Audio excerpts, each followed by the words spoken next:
Um, What's up? yeah, folks, we wanted to have this conversation. We wanted to. We've been nonstop. Zach Levine, Caruso, Andre Drummond, Vucevic, um, DeMar, DeRozan, DeMar. We've been talking about this fucking team Billy Donovan. non Billy Donovan. We want everyone.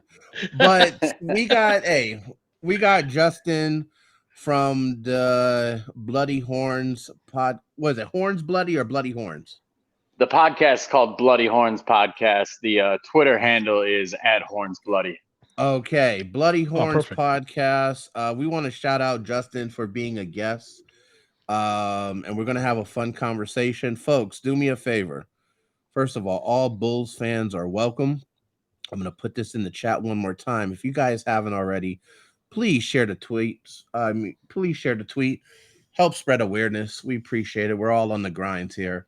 Um, Justin, I'm looking forward to this convo because we've been doing this fantasy trades for a long time within our Laker fan base.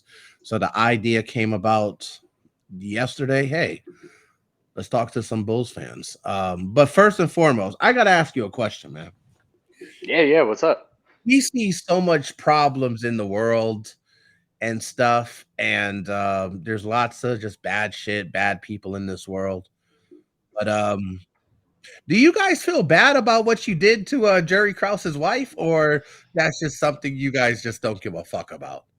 Nah, man. Like if you go on Bulls Twitter, man, everybody feels bad about it. I was watching that game, and when they on the TV, it showed We were Jerry watching the Krause. game. Yeah, it showed Jerry Krause before it showed her, right?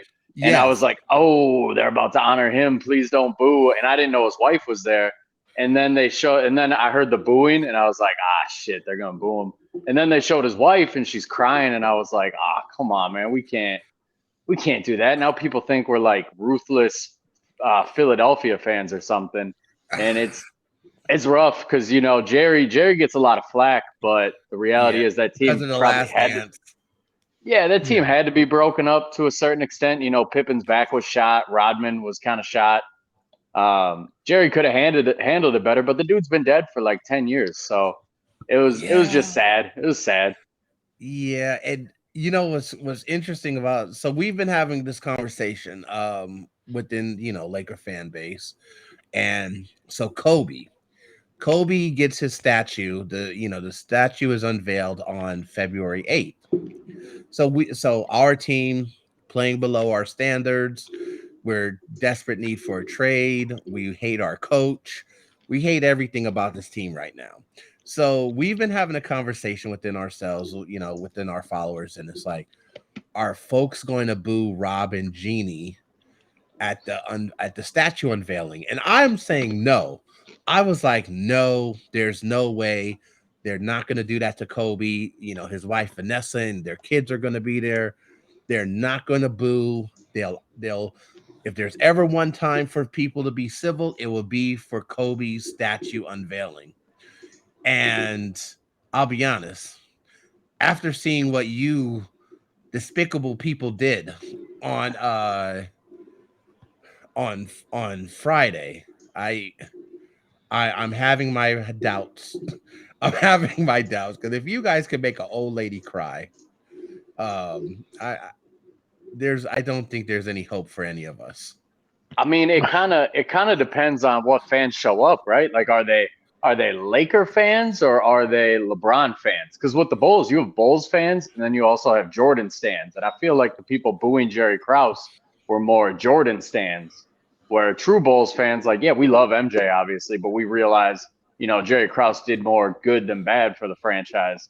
But then you got the Jordan stands who are like, nah, fuck that guy. He's the worst. I feel like the Lakers could be in a similar situation where a true Laker fan, they probably appreciate Jeannie and Rob, especially because Rob was Kobe's agent. So you should love Rob Pelinka because he did a lot for the Lakers, keeping Not Kobe really. there. Huh? No. That's a hot. So Yeah. knowing how the team is, think about it this way: knowing that the team is under. By the way, I'm not advocating for booing, but if you see Genie on the court with Rob and the Lakers are still what 12 or 13th in the West, in the quote unquote championship expectations are still lingering. Yeah, they may like there's a dark scenario or a dark alternate universe where this could be pretty bad. Again, they're not booing at because at for the Bulls it was like they were booing at the owner, not like in this case they will be booing at Genie, not Kobe. So it's kind of Right. it's kind of this weird kind of scenario, but we're mentally prepared for that at least. Um, it is what it is. Um, yeah, Yeah. it's yeah, we have no hope after what we saw on Friday. We have no hope for humanity. But before we start talking like the endless trade talks, and shout out to everyone that's in here, Bianca, love you. Hey, make sure you check out the halftime space, her halftime space. She is the halftime queen. Bianca, if you want to throw that up in the playback chat, do so. Appreciate it. Once again, folks, about to get into the nitty gritty. Please share. Please let folks know we're in here having this conversation. I want to ask you, because I know Tony's going to talk numbers when we get into the trades. How's your season going so far? Are you where you expected? How's the season? Because what's your record now? The Bulls' record right now is 18-21, I believe. They got the 9 seed pretty much locked up right now. They're 3 games back of getting up to the 8 seed, but then the 10 seeds, the Brooklyn Nets, they're a couple games behind them. The Hawks are a train wreck. They're the 11 seed. Raptors are a train wreck. They're the 12 seed. So Bulls are a playing team right now. It's been an up and down year. You know, we started 5-14, and then LaVine went out, and they went on this run. And there's a lot of good in that run. Kobe White is looking like a legit dude. Should be an all-star this year if he keeps playing this way. But yeah, it's been an up and down year. It's kind of the opposite of the Lakers because I feel like the Lakers started pretty decent. They won the play-in tournament, and it's kind of went downhill since. The Bulls started like shit, and then it's kind of been trending upward, but there's still speed bumps along the way. Wow, Tony, you heard that? The 9th seed. Man, you remember the good old days when we had the 9th seed? Yeah, that was like 2 weeks ago. Shit, man. Long time ago. Oh man, the things that I would do for a 9th seed, man. Just I mean, you never gone through your tweets and be like, what was I thinking a month ago? And you're like, oh wow, the Lakers look like contenders. And I was like, oh shit. Like how a month changes things. We went from looking like contenders to chicken tenders, just all within a month. It's just so sad, so fucking sad. So let's Tony. You have built this trade machine, sir. Please just go. The floor is yours. Go. I did this for you. I did this for you, Tony. So just go ahead. I'm just so happy. Yay. Nah, I mean, we've seen him before. I did wanted to ask you, how many players are there in the Bulls roster? Are you tapped at 15 or 14? No, they got 14. They've had an open roster spot and a disabled player exception they've been able to use since Lonzo was out last year, but that cheap ass owner doesn't want to use it. So yeah, you guys I imagine are around the luxury tax too, or close to it. Yeah, they're right at that point. Yeah, that's why the 15 is not being used. So I have a question because we can go into the trades and all that, but my main topic here is or main focus, and you tweeted it out not 15 minutes ago. And let's talk about D'Lo. Yeah. How does D'Lo not fit in the Bulls? Let's just hear your point of view on that, because he is quote unquote needed to make this work. Yep. Even though you can include Austin, Austin doesn't make even that much money, so you still need a whole bucket full of players. So D'Lo's contract is much needed. So why doesn't it work? Just floor is yours. It's just the D'Lo of it all, man. Like I've had a long history with D'Lo. I'm a Chicago Bulls diehard. Obviously, I run the podcast, but I live in Minneapolis, and so I've seen D'Lo with the Timberwolves, and I have friends that are Timberwolves fans that went from being super hyped when the D'Lo trade got made to, hating. I mean, you guys can probably relate to that. They were hyped when they got him, and then they saw him play, and they were like, man, get this dude the hell off my team. So it's like the D'Lo of it all. I'm not really interested in it because I know what kind of player he is. D'Lo, in a best case scenario, you take the ego out of it, you take everything out of it. He should be a guy who comes into a game for like what Schroeder did on the Lakers the good year that he was there, where he came in for like 15, 20, rode a hot hand kind of thing. That should be D'Lo, but D'Lo thinks he's a starting all-star caliber player in the NBA, and he's not that dude. And the Bulls, like our backcourt, it's pretty deep already. Kobe's going off, Caruso, Ayo Dosunmu, DeMar DeRozan's already playing. He plays some three or some two, mostly three. Javon Carter. I mean, if you guys want to take Javon Carter, we'll give him to you for like a top 50 protected second round pick. You can have that dude. Yeah. How's the Javon Carter experience going? My God, man, I didn't know it was like this. Like when they signed him, I was excited because he has this rep as like a scrappy defender and quote unquote glue guy. But then you watch him play, he's a black hole. He doesn't pass the ball. He pulls up for transition threes. He's not looking at any teammates. So I'm ready for him to be off the Bulls. He's one of my least favorite signings of the last 5 to 10 years for sure.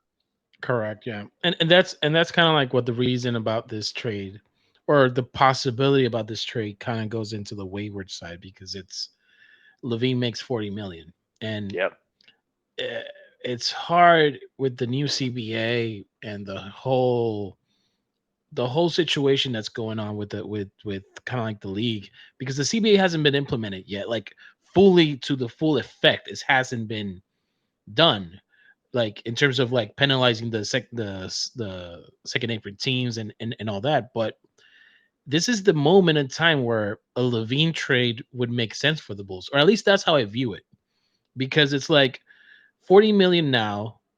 Next year is how much it turns to, like 44, I think. It escalates every year. It escalates every year, so it's like the easier to trade would be now than later. So, and I'm talking because I can talk about my perspective, but I'm a numbers guy. I try to be unbiased here. I'm always gonna have purple and gold slants. I'm still gonna favor my team, but at the same time, like there's a reality here that we can't, it's undisputable. It's like, do you want LaVine, or like, what do you want? Like, do you envision him and his contract to be the winning solution moving forward? Because like that's the conundrum here. It's like, what do you do with him? Yeah, I think I'm in the minority where ideally when I look at this team, I actually want to keep Zach LaVine. I like the way he's been playing since he came back from injury. And I want this team to be more perimeter oriented around Zach LaVine and Kobe White creating. Right now, when you watch the Bulls, it's a lot of DeMar DeRozan, and I love DeMar DeRozan, but he's about to be 35 years old. In year 15, he shouldn't be the focal point of any offense. And it's a lot of Nikola Vucevic, and that drives me nuts because that's just not how NBA basketball is played anymore. So I would like to see the Bulls get younger and more athletic and keep the pace up while keeping Kobe White, Zach LaVine in the backcourt as a fast-paced backcourt. I mean, both guys can shoot. Both guys can create off the dribble. It's kind of what you want in the modern NBA, but the Bulls are kind of, when you watch them, they play like a throwback 2005 type offense where they're working for pick and rolls with DeMar and Vucevic. They're trying to get a lot of stuff in the mid-range. They're slowing the pace down. So the Zach LaVine of it all, like I don't mind paying him the money that he's due, because I feel like every offseason we see contracts that are getting bigger and bigger. Like Zach's contract looked bad, and then Jaylen Brown signed his extension, and I'd rather pay Zach LaVine his money than what Jaylen Brown's going to be due in 3 years. And this offseason, we're going to see OG Anunoby sign for a huge deal too. So his contract's going to age pretty well, I think. Well, his contract. So the thing about his contract, or at least the arbitrage of it, is if you have two players that are max, you're fine. If you have three players that are max, then you're Phoenix Suns territory. Like that's kind of like where the NBA is kind of heading. It's like then you're limited on moves and whatnot. But going back on D'Lo, it's like, and this is always what I try to tell my friends, Laker Nation, what I try to tweet out is like, rather than looking at the Like we always want the LaVine. Oh, send them everything. Send them everything. Give me Caruso. Give me LaVine. We got give. We'll send our scraps. But my question is how valuable is Rui in this team? Because that's a piece that doesn't get mentioned as much because it's always the focus is D'Lo, but the secondary contract to making this fantasy trade even happen is Rui. So does Rui fit the need for your team, or is it, or like what's Patrick Williams? What is his what's going on there? Because there's a contract negotiation. You don't have to worry about that with Rui to a certain point. He's already paid. You could say that his production this season has been only based because has had weird injuries like face just weird, so he hasn't been on the floor that much. But my question is, like, how do you view this situation? Like, is Rui even a possibility? I mean, Rui does kind of fit a need for the Bulls. It's something that Bulls fans have been talking about for, it seems like forever, that they need a true power forward because they've been trying to shoehorn Patrick Williams into the power forward, and he's 6'7", 210, maybe 215 pounds. He's better when he gets to play the three and be a little more perimeter based. And I know Rui, I think he's only listed at like 6'7", but I've watched Lakers games. He's bigger than what he's No, listed at. no, he's not 6'7", my friend. He's 6'8", 6'9". Like He's a big dude. Yeah, he's a big hefty dude. Yeah, but his lateral speed is as a power forward / center.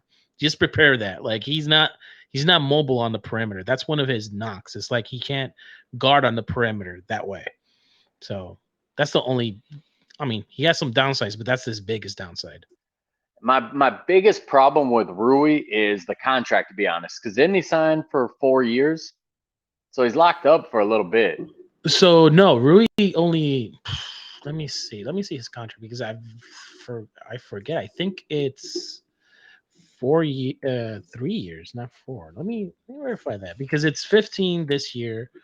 It's, let me see, Lakers. Man, I had this up here. I switched it to Chicago, but let's switch it to Lakerland. I know this year's 15. Whenever this decides to load, the sports track's trying to be slow. But anyway, yeah, it's 3 years. So it's 3 years. So it's not again, it's not a terrible contract for what he is. He's only 25 years old. He's still in his prime to a certain point. Like he hasn't even reached his prime, in my opinion. Like he still has a lot to develop. His mid range is nice. I look like a car salesman trying to sell you on something, but I'm not trying to. I'm just trying to piece together this trade because a LaVine trade would only work, in my opinion, is if you take Rui, we ship D'Lo to a third team because there's no need for that backcourt to have D'Lo. Then there's the third guy, and this is where it gets complicated because a third guy would, again, we're sending 3 players for 1, Right. And to make it legal, and because we're hard capped, and I think you guys are hard capped too, if I'm not mistaken, right up against the luxury tax, and right there. So it's like, in my opinion, you would have to take on Gabe, which I don't think you guys want to because Gabe has been injured. He's just got a knee surgery. He doesn't fit a need, to be honest. Maybe a replacement for Javon Carter, but then who's going to take Javon Carter? A third team? Like that's where the third team kind of aspect kind of comes in because you can't absorb all of what we can give you. right? So it's like at most you can take one more player because you got the 15th spot available, but that's about it. So my question is like, what's the trade you want to see? What's the if there is a LaVine trade, it doesn't need to be Lakers. I'm just saying in terms of like in the league, what is the trade that most fits the Bulls right now? So I think the trade that most fits the Bulls logically is moving off of DeMar DeRozan. The Warriors have been floated for Zach LaVine a lot, which makes a lot of sense. But I also question like what would their interest level be in a DeMar DeRozan, because the Bulls could easily do DeMar DeRozan and Alex Caruso for Andrew Wiggins, Jonathan Kuminga, and a draft pick type of trade, which might fit both teams a little bit better. Zach LaVine, a lot of people think he could slide into the Klay Thompson spot. when you watch Zach LaVine play, he doesn't play with the highest basketball IQ sometimes, and that's something Warriors they need for their system to work. That's why D'Lo didn't work there, because he doesn't play with a high basketball IQ. He doesn't make quick decisions. But if we're just strictly talking a Zach LaVine trade, I don't know that the Bulls are hard pressed into making it happen this season by the trade deadline. If the market's truly not out there for whatever reason, there's no reason that the Bulls couldn't just play this out to the year and get into the summer and see what happens. Because I look at a team like the Orlando Magic. Right now, if I was them, I would ride this season out, see how you do in the playoffs, see what young guys show up, which ones don't. But I would estimate that in the playoffs, they're going to realize they need a secondary scorer. They need another shot creator on the perimeter. They need a Zach LaVine. So maybe in the summer they can visit that, make that trade, because they have a bunch of weird contracts. They have the Jonathan Isaac contract, the Gary Harris contract, bunch of ones they could throw in and some draft picks and maybe a Jalen Suggs, like a nice young piece. Where when I look at the Lakers, like it's hard to sell a trade where the best guy coming back is Austin Reeves. And while I like Austin Reeves, I'm not as high on him as some people. He should be like your fourth best player on a contending team. Like if he's with LeBron and AD, he's going to look really good. I don't think he's going to look that good next to DeMar DeRozan and Nikola Vucevic. That's a pretty big drop down. Fair. I don't disagree with that statement, because even us, like I was, and by the way, this is a cheap plug, but we are going to release a podcast. We are back doing podcasting. We are going to release a podcast tomorrow, and we had a chat with Tim Cranges. But the scenario that we were speaking of, like he was displaying kind of like Austin Reeves, and how does he fit in the hierarchy of the Lakers? And it's funny how Austin Reeves right now, he's kind of up there with LeBron James and Anthony Davis in terms of the production for the Lakers. So he's technically right now for the Lakers the third best player, like right there next to D'Lo. So basically, if you have a championship roster, the ideal is, like you said, fourth or fifth option on a contending team. Like that's where he fits better. He is a good connector. He has good vision, but he gets obviously cooked on defense. Yeah, it's interesting because Reeves holds value, but even the value that he holds, it has to fit to the system that's being produced. Because if you want to run, be athletic, Austin Reeves is not going to run. He's not that athletic, and he's going to slow down the pace of the game. So again, do you want, because his half court efficiencies are through the roof, but do you need the half court efficiencies? Maybe you use him as, I mean, I'm not going to lie, I think his best scenario is actually as a six man. Like if you have him coming off the bench, his production, like he can command the game, he can slow it down, he can produce. You just need offense from your bench. And like I think that that's going to be his role for the Lakers, but I think any team's going to want something like that. Or you brought up Orlando, and that's actually good because they also have Fultz contract as well. Yep. They have a lot of expirings. The thing is, like, it's expirings this year, so I don't know how you trade those if they're by summer they're not gonna be there. Like that's where the LaVine scenario is. Like I can see an Orlando team. I can even see like the Warriors to a certain extent. Like I know that they don't like the salaries, but at the same time, like Curry doesn't have a second option. Like he doesn't have another shot creator really. Like he is the shot creator. Everything else is just run through motion offense. Which, if I'm being honest, LaVine would thrive in that scenario. And with the decline of Klay Thompson, like I wouldn't be mindful of that. And maybe you guys do need a Klay Thompson to a certain point where it's just a sharpshooter, because that's what you have LaVine right now. He's a sharpshooter and slight facilitator, which I don't know if he's gonna be happy with that role either. But okay, so we can officially agree that this LaVine thing is cooked. It's so tough to figure out, man. And like the thing is, it's so weird the way the media reports it. You know, Brian Windhorst is a mouthpiece for LeBron. We all know that. We've known it for 20 years now. Yeah. So when he comes out today and he says the Lakers have 0% interest in trading for LaVine, I'm like, I don't I don't know if the Lakers are in position to have 0% interest in trading for anybody with the way they're playing right now. And I actually think that Zach LaVine would work really well next to LeBron James, because if you look at LeBron's best offenses, it always was with a secondary creator on the perimeter. It was Dwayne Wade in Miami. It was Kyrie in Cleveland. Now, obviously, Zach LaVine is not a Hall of Fame caliber creator like those guys are, but he's never really succeeded in situations like this where he doesn't have a secondary creator. So getting a Zach LaVine in there, to me, Zach LaVine would hold more value playing with LeBron James than the other guy who's always rumored for the Lakers, DeJounte Murray, because DeJounte, not the same level shot creator. Like, he's a nice player, don't get me wrong, but not really a shot creator like a Zach LaVine is. Yeah, like Levine is he's one of the. I mean, look at the market. He's the only 3-level scorer that I would say that's available. Like, Right. like there's no other, like, unless somebody pops off that I'm not aware of. Like, on the trade market, the players that are being most like that, like even the Athletic had a list, and I'm looking at that list and I'm like, there's just no other shot creator 3-level scorer like Levine.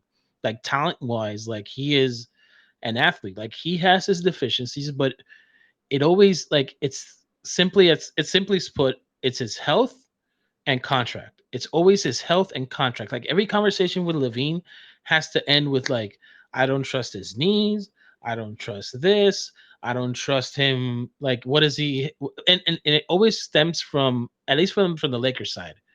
It's and I had this issue too, and I still have it. Like, there's always a concern because we were traumatized by the Russ experience.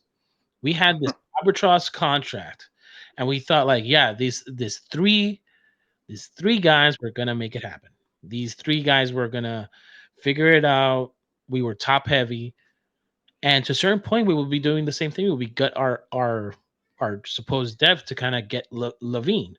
But if Levine gets injured, what happens if Levine loses time? Let's say all that. Can we even survive? Is the roster built for that? Like, those are the questions that I even imagine the front office trying to figure out. Like, do we want to experience this again? Because the upsides and the ceiling is there. Like, it works, but the problem is the things that you can't control, which is health, which is like his own decline if he has one, because he could be getting, like, who knows if next year he's way better and then he gains value. Like, that's also a possibility. Like, we don't know what he, like, I don't think Levine right now, even looking at him these past few games, I don't think he even is 100%. He No, doesn't. probably not. So it's like we haven't even seen his best. Like, I'm just saying, like, I'm one of the few Laker fans, and I was against Levine for the longest until I until I saw my team. Until yo, this is shitty. And then we need, like, and just so you know how shitty it is, like, we are like, what, bottom four in the league on offense. At least your offense, like the Bulls offense, is actually way better ranked. I think it's mid pack compared to Yeah, the. middle of the road. Yeah, like, for us, it's like we're bottom of the conference, and I mean bottom of the league, and it's like we can't sustain this. Like, we need scoring. We need a 3-level scorer because I love Austin, but Austin and D'Lo are kind of like the same player. Mm. They're both slow footed.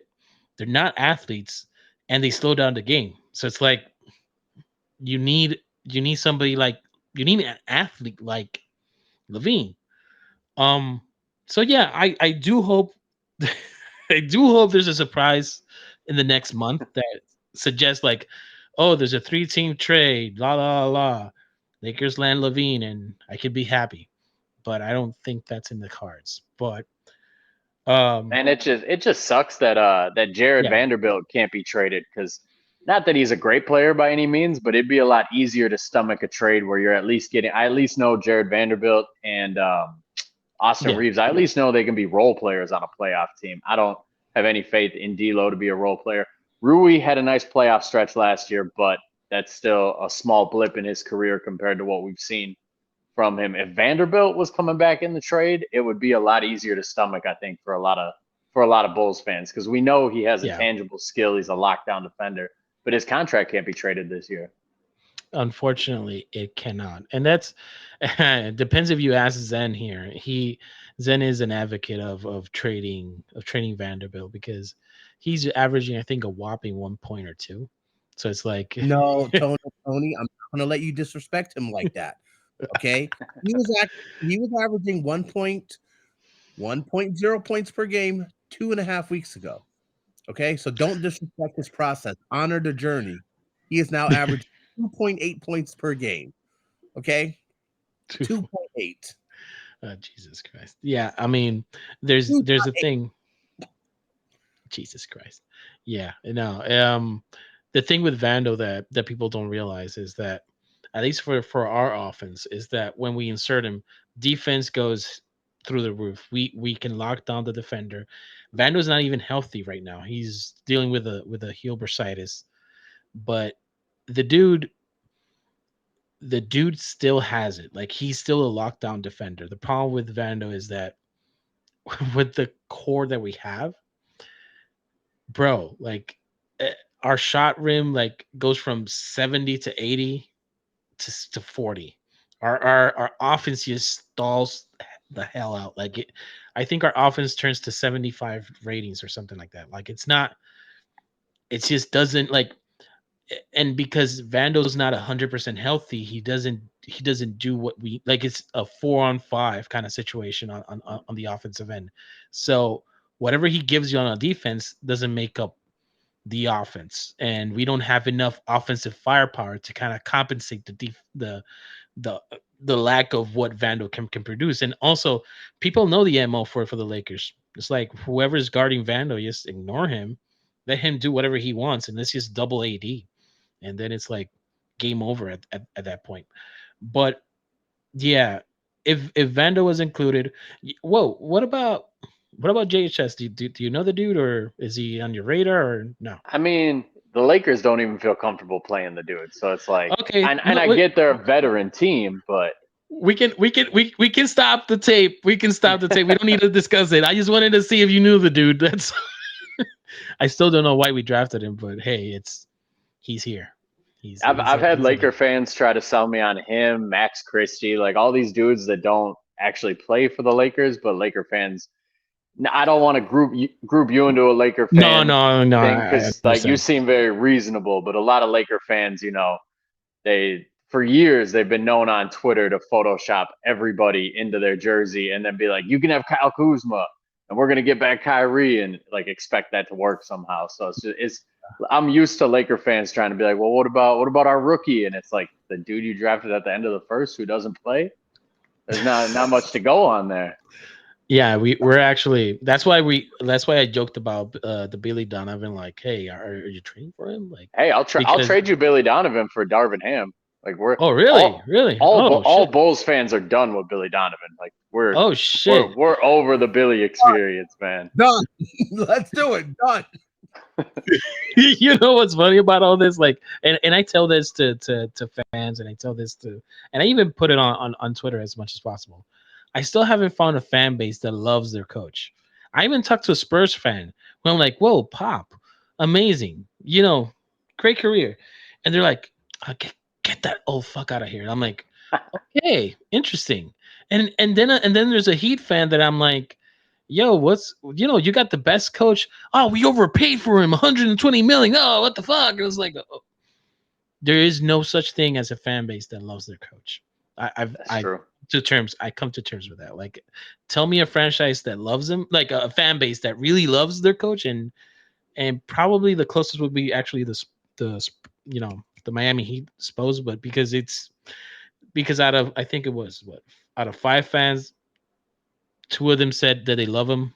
The other 3 were like, fuck him. But anyway, it's interesting.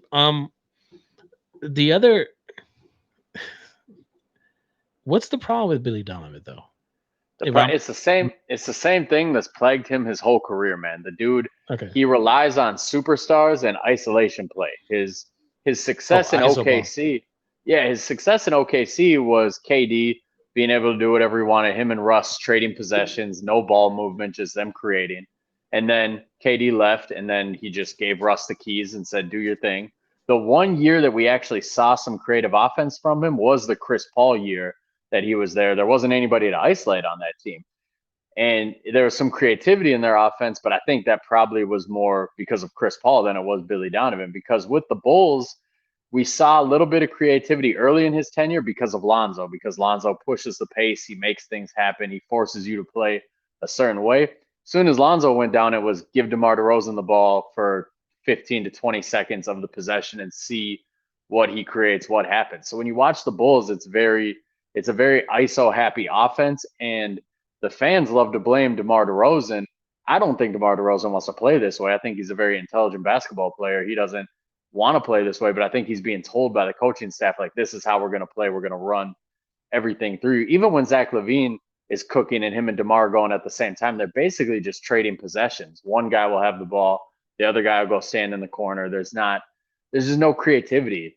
It kind of drives you crazy when you watch like a Boston Celtics game or some of these other teams that have creativity in their offense and have good moving, good cutting, and good shooting. And Billy Donovan just relies on a very ISO happy offense, which I don't think really works in today's NBA. That's interesting. So, but to a certain point, then you'll be in need of a point guard then, because like Kobe White's not a point guard either. Like he's more of a combo guard at this stage. Like he's a very modern point guard, in my opinion. He's made great leaps in his creation for others. Like he's really good. People don't realize Kobe White is really fast, because for a while Bulls were trying to turn him into a spot up shooter. But if you go back and look at his UNC tape, he was known for his end-to-end speed. Like he can get up the court, he can use his speed. So he's really good at getting into the lane, and he has a really good little dump off pocket pass. When Drummond was starting and putting up those 20, 25 games for a little stretch there, a lot of those were just easy dunks off dump offs from Kobe. So Kobe, he's not a Lonzo type, quote unquote, true point guard, but that type of point guard doesn't really exist in the NBA anymore. You look at the top guys, the Jalen Brunsons, Damian Lillards, the whoever you want to name, they're all pretty much shot creators first, creators for their team second. So I like Kobe at the point guard spot. If Lonzo comes back and we move Kobe off ball and Lonzo's even 60% of what he was pre-injury, that's going to be a pretty fun backcourt in my estimation. But who knows if Lonzo ever comes back again?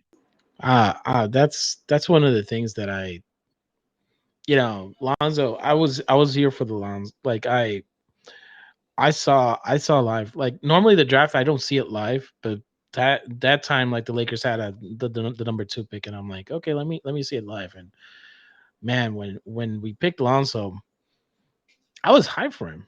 I was really rooting for the guy. Like I'm like, yeah, let's do it. Like I didn't know what Tatum's game was, and believe me, I'm still kicking myself for it. But at the same time, like I think the Lakers are as well. But in the fact, like I kind of like his game. Like I kind of like what Lonzo provides to a team. Like he's basically like he's evolved his 3-point shot. He's evolved so many aspects of this game that it's actually nice to see it on the court. And when I saw him his first year at the Bulls, man, the Bulls were what? Like you guys were first seed or something like that for a second. Like they were the first seed for a good stretch that year until he went down. Like, yeah, it was like I'm like, yo, the Bulls are back.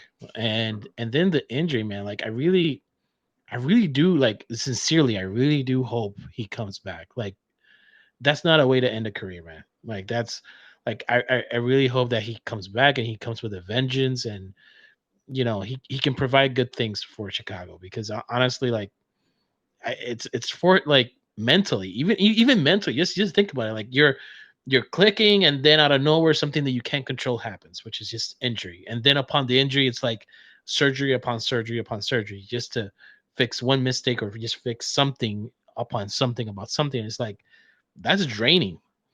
And then the media and the Stephen A. Smith, whatever, what he did too, which I kind of call BS on it. But it's like that whole like I have sources that he it just doesn't make sense. And yeah, Wemby, the GOAT, I agree with you. He has a good game. Like I can appreciate it, and because he's part of the Laker, kind of like once you're a Laker, you're always a Laker.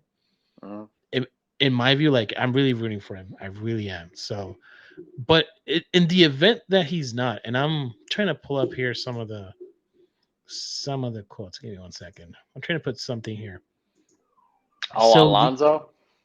no, not Alonso. It's actually Oh. just a mark. I just wanted to run something with you here because the Athletic kind of got this. The Athletic got this trade 2.0, whatever you want to call it, mock board, which is just like the players that are available, and at number 3, it's Zach LaVine, and mind you, you said the Magic, Zach LaVine's.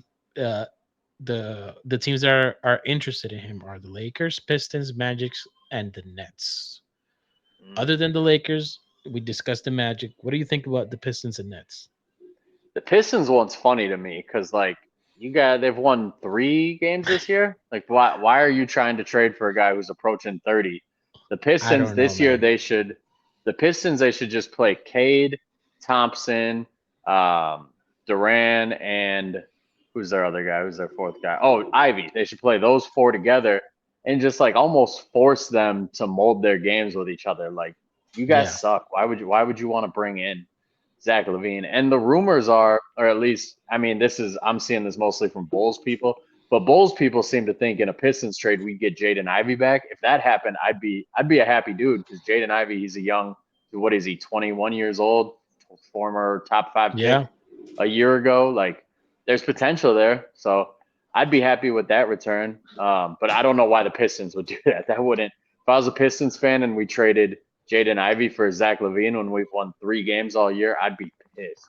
Well, there is some smoke to that though, because it wasn't a report that Jaden Ivey was not happy with Monty Williams. Like Yeah. I don't know. There may be something there. Like Jaden may not be happy with his role. He doesn't, he doesn't mess with the coach. They paid the coach a handsome sum of money. They believe in the coach more than Ivy. I can see it. I can see how that could go to fruition. And also, like, I'm not gonna lie, this is probably the worst experience for Detroit fans. So maybe they just want, hey, let's just get somebody that's gonna be a star, or it's gonna be like quote unquote a star. At least he's gonna be a high flyer guy who's gonna motivate. But I don't know, man. It's that was a long shot. That was a long shot. What about The the Nets would Nets? be Yeah, fun. The Nets from both. I mean, it depends what the return is. sure. One of my favorite. I think if I made like a top 5 of probably available players that I'd want to see on the Bulls, Nick Claxton would be in that top 5. I've always liked his game. I favor in big men, the big men who don't need the ball very much, the rim runners, the shot blockers, the athletic big man, like Nick Claxton is, and he could switch out on the perimeter and kind of hold his own on those. So if they got Nick Claxton in a return, that'd be pretty good. They got other contracts they can put in there too. And then from the Nets side, if you got Zach LaVine, Cam Johnson, or not Cam Johnson, Zach LaVine, Cam Johnson, Cam Johnson, and Mikal Bridges, then that's a pretty solid, at least playoff foundation there. So it could make sense from both sides. The Nets still need a point guard. Dinwiddie has never really done it for me, but Dinwiddie's never done it for me either. Like I feel like he's more. I don't know. It's just I don't like anything that he like. He has a big frame. He can guard, but the playmaking side of it, like if anything, there's a lot more hero ball that I've seen from him. Like he gets this mentality, like he just wants to be like a hero. Like it's just like let me go ISO, let me do this, let me do that. Like I don't see the vision as a point guard, so I'm not too thrilling. But yeah, they still need a point guard. Hey, Nets, just saying, D'Lo's available. the Nets should really just go all in on a Donovan Mitchell trade.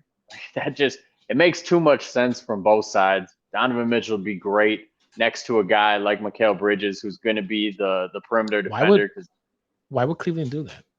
Well, all the rumors are Don's going to leave when his deal's up. So if they don't think they're going to get him back, maybe you get some kind of decent return. Don and Garland don't really work that well together when you watch They them. don't. No, they don't. They're too But small. But I I'm don't. think I just if I'm Cleveland, I'm like, well, shit, man, you got to stay here for another year. I mean, it's not like he's gonna be expiring next season. I mean, Yeah, it's not like he has a player option next season. So I will still keep it and be like shopping in the summer and see who bites. I mean, and by the way, let me just because most of the people here are Laker fans, but maybe that's what the Lakers are trying to do here because I've been advocating. I haven't been advocating, but I'm just been spitballing that maybe the Lakers are not gonna do a big trade this season because they are pick deprived. They don't have they don't have the assets to kind of make a big trade like they did last season.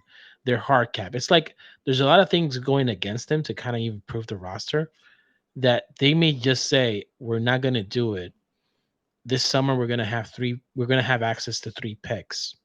We're still going to have contracts. Maybe they go big fish hunting. That may be the avenue that they go. It's not something that fans want to hear, but I can see the logic because if let's say Donovan Mitchell appears, maybe that's the reason and they're hyped. But I do feel like even if we go to Donovan Mitchell, Cleveland will say like, Nets, can you just up it up a little bit more? Give me Cam Thomas, and it's done. They'll probably say yes because that's the thing. That's the reality of our package. It's not really good. We right. can't off like it's not the players are not that good. Like the exactly. It's like wishing upon a star. That's actually a good pun. Wishing upon a star in the summer. But anyway, that's the reality with the Lakers. So I do agree if they go full on like I think Donovan makes a lot more sense for the Nets. I don't know. I mean, would the Sixers even say like here's all these picks? Maybe go for Mm, Donovan. That's another one. that'd You be. know, I mean, that's kind of redundant with Maxi, but it could happen. maybe they do a Maxi Donovan swap. Oof, I don't know if I'd do that if I'm Philly. Just with how Maxi's playing, he's playing out of his Maxi's mind. playing. I'm just saying, how sustainable is that though? Yeah. I There's mean, a thing of Don's no. the better player for sure. Don is one of the best. I have Don in my top 10. I'm a huge Donovan Mitchell fan, but Oh yeah, Maxi, Maxi's still on that rookie contract, right? he's still on his rookie contract. I think he didn't he get an extension if I'm not mistaken. Let me verify. Philly. But all right, let's move on for the wait. Tyrese Maxi. Yeah, he's still on his rookie contract, and he hasn't signed shit. So they're about to pay. They're about to pay the man a hefty amount of money because he's He's playing about like to an get all the star right bag. now. He's about to get the bag, the big bag. So yeah, but that's the point. Like, do you pay him the big bag and you be like, or do you bet on the sure thing? I don't know. It's just something that I thought because looking at the Sixers, I'm like, yo, this team is pretty good as is right now. They're a good cohesive team, but it's like, how do you go to the next level? Like, how do you go to that level where it's like you're maximizing your own window? I don't know. It's an interesting thought, They're but always floated as a sleeper for Zach LaVine too, just because they got the Tobias contract, they got the even Clipper contracts, they got picks they can move around. It could happen. I mean, he would probably fit decent with Tyrese Maxey. The Bulls would be more mm, of a rebuilding trade for the Bulls because they'd be just getting picks and expirings back pretty much, but it wouldn't be too terrible, I guess. what's the pick situation for the Bulls? Do they have their own They picks or do they owe? next they have this year's pick. Next year's pick is top 10 protected. If it falls outside the top 10, it goes to San Antonio for the DeMar DeRozan sign and trade still. And other than that, they don't owe any picks anywhere else. Okay, so just one more and that's it. That's similar to the Yeah. Lakers. Like we have one more, either 2024 or 2025, and we're done with the AD thing. So, well, we're done with that AD, but then shit, man, this shit is ugly for the Lakers. Like I'm not gonna lie, guys. Like if there's panic button, please press it.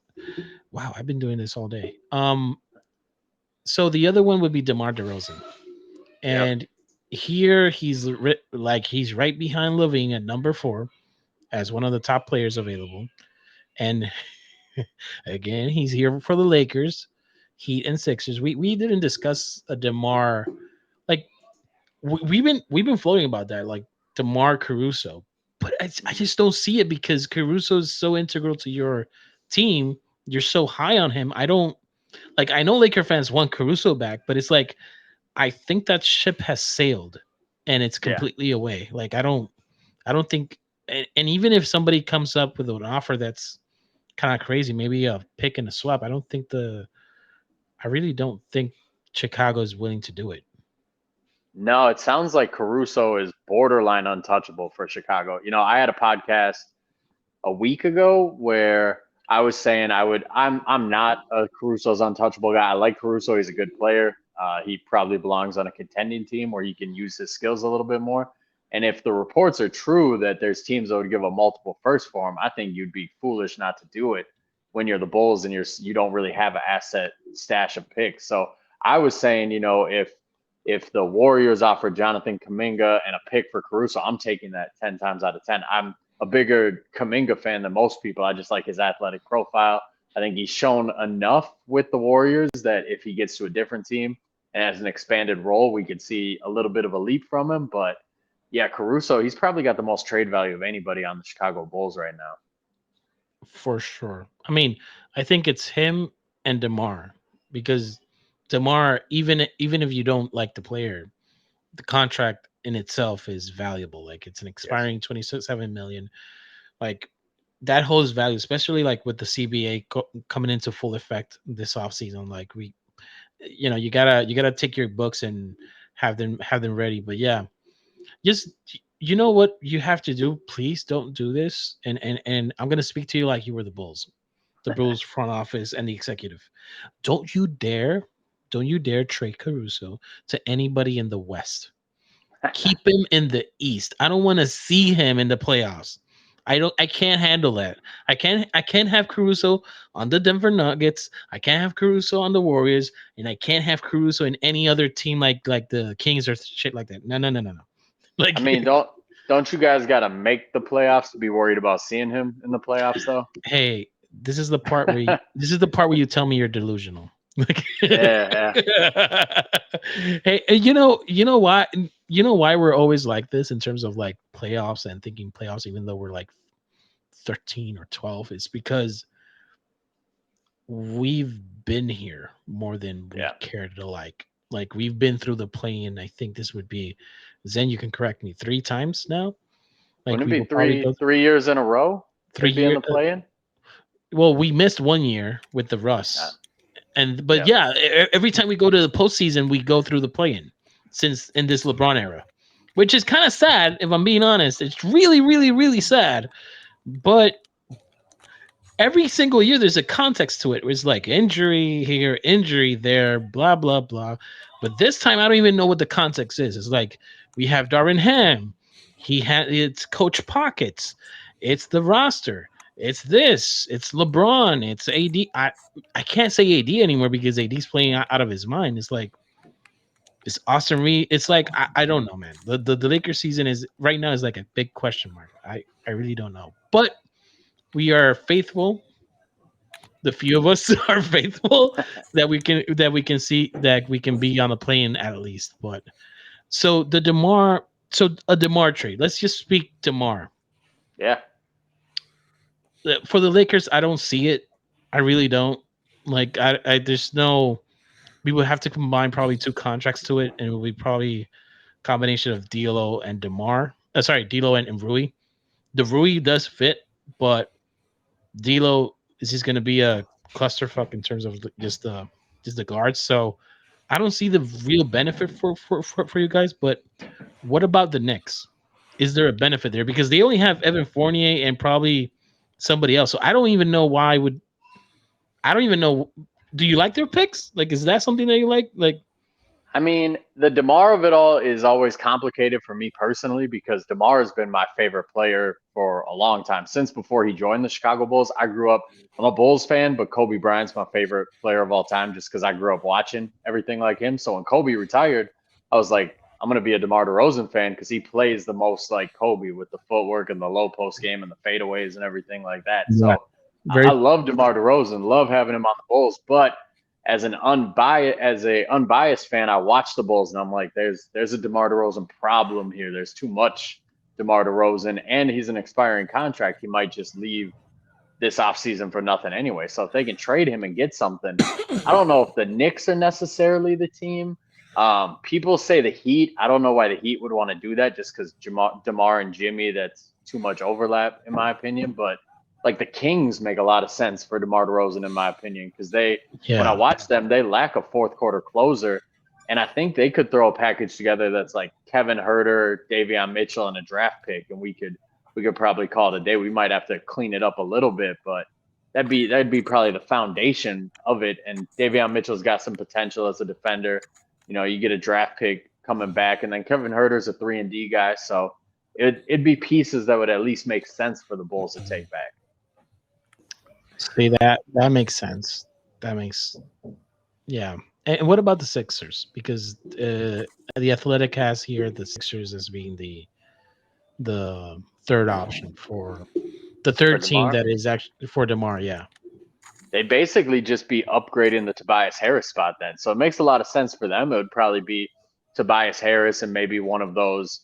Who do the Sixers have the Clippers picks, if I'm not I mean, mistaken, pretty far out. yeah, they have the Clippers pick, but I'm not gonna lie, those picks hold value because they're so Yeah, far out that you don't know what type of team they're gonna be at that. right. So those are valuable. So maybe you do it to bolster your draft compens, your draft picks, and then if because I'm not gonna lie, like if Donovan Mitchell is available and you have picks, why not go full court press and try to get him? Right, right. Like Yeah, that. that's Me thinking like if I'm the GM, I'm like, let me recoup some assets here. Let me get my war chest and let me go full court. If somebody comes available, let me just get him because yeah. you're not and no offense, but you're not attracting a star like that. Like it's No, difficult. Everything and even and not only you in the league entirely. Like it's not like stars are going through free agencies. It's always through a trade. So if it's always through a trade, then it's like you gotta have to have a war chest available if a star pops off. You know. that's true. That's where I would land if I was the Chicago Bulls. I'd be trying to just build the asset profile. You know, the most young players, the most draft picks you can get. Because the reality is, the Chicago Bulls have never been a free agent destination. DeMar DeRozan, Carlos Boozer. Like you think of the guys who've signed with the Bulls over the years. It's not the A-list, LeBron Jameses of the world. They're not the Lakers. They don't typically get that level player. So you need to get the asset stash kind of up and hope that you can trade for a Donovan Mitchell or whatever young star is going to be unhappy next in demand to trade. That's kind of how the league works these days. Yeah, that's the unfortunate truth, and that's not like here's even one like how do you view Pascal? Is Pascal even a star at this Nah, point? I call Pascal Siakam and Raptor fan. If you ever run across Raptor fans on Twitter, they get pissed. Like they go hard for their team. I called Yeah. Pascal Siakam just the big Yeah, man. we're aware. Big man. Yeah, he's the big man Zach LaVine. Like he puts up Oh my numbers. god. He doesn't win shit. He puts up the same numbers as Zach LaVine. He's never won anything. And then they're like he won a title. I'm like he was the third best team on that team, and he sucked in that finals series. But Raptor fans don't remember that for some reason. So I'm not a Pascal Siakam guy at all. He's just he'll get you numbers. You ain't gonna win with him. Yeah, I know because I was thinking of a trade. Like I was thinking of a hypothetical trade that lands the Lakers Levine, and it's kind of like all the trades had Pascal going to you guys, I mean, he and that makes way, sense on their roster, but he's a free agent after this year. He's going to want a max contract. He's and that's approaching scary. 30. Yeah, I don't scary. want to pay Siakam a max contract. That's just I wouldn't want to be in that business.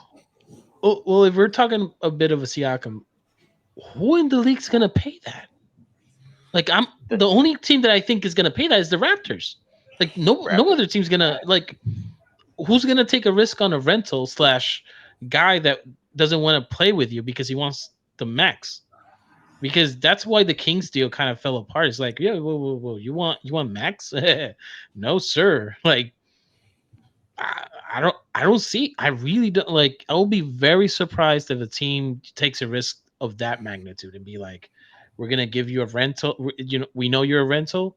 We're gonna try to convince you. If it doesn't work, it doesn't work, and if it works, then we'll find a happy medium. Like that's gambling at that point. So Right.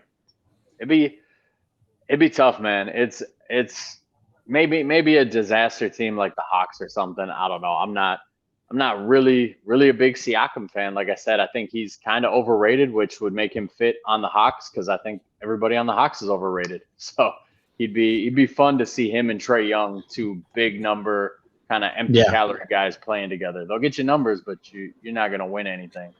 That's just my opinion though. But I got to cut you guys short here. I didn't realize we were running up against 4:30, and I got No, some no work to go do. problem. no My problem, bad, man. No guys. problem.